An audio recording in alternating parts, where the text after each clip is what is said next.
So this is my Having Future Friends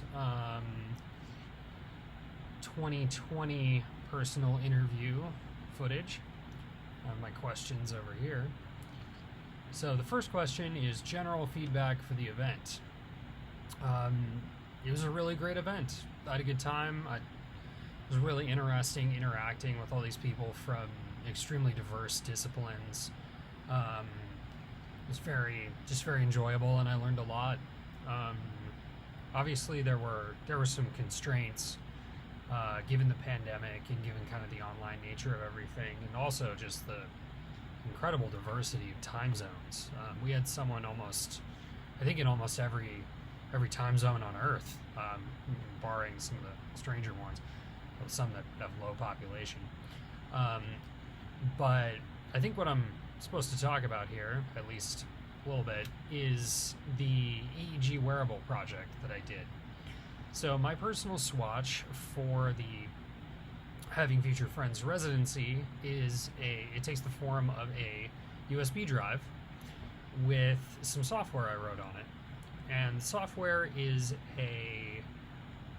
it's composed of a couple sort of audio synthesis components, but the basic idea is that it uses data that I took from my own brain using an EEG or electroencephalogram headset, and it allows people to use that data to control synthesizers. And the software was built with hacking in mind, so the data itself is modular, it's pre-recorded, and it can be used to control either the synthesizers I built or using the software that I wrote used to control other homemade synthesizers. And the idea was to create a kind of telepresence artifact. It was to make some spectral fragment of my being that could be shared remotely. Because a lot of my work is kind of focused on sort of internal versus external spaces and all this biosensing technology. It's quite hard for me to do a lot of this without being physically present. So that was a really interesting challenge. The next question I have is my future projects. So I have a few things kind of happening right now.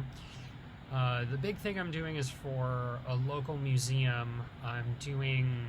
I'm building some machine vision stuff for an interactive exhibit where they'll allow young people to kind of play rock music by just moving around in a space.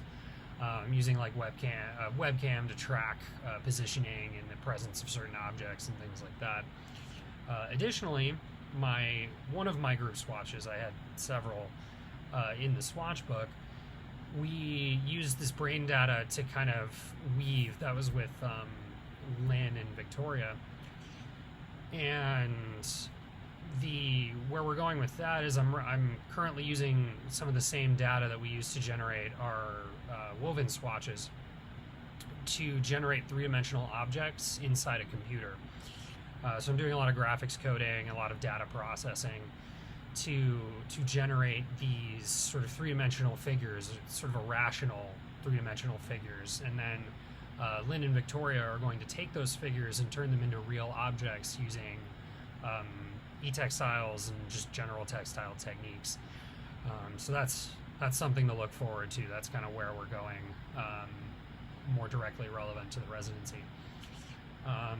And then the last question I have here is sort of my artistic life under pandemic, which is it's kind of hard to answer because a lot of the arts, especially as a musician myself, a lot of the arts and a lot of the media I'm used to interacting with required being in the same place as other people. There's not really such thing as a live performance during the pandemic, and maybe even today the vaccine's become kind of widespread in this country, but there's still some risks.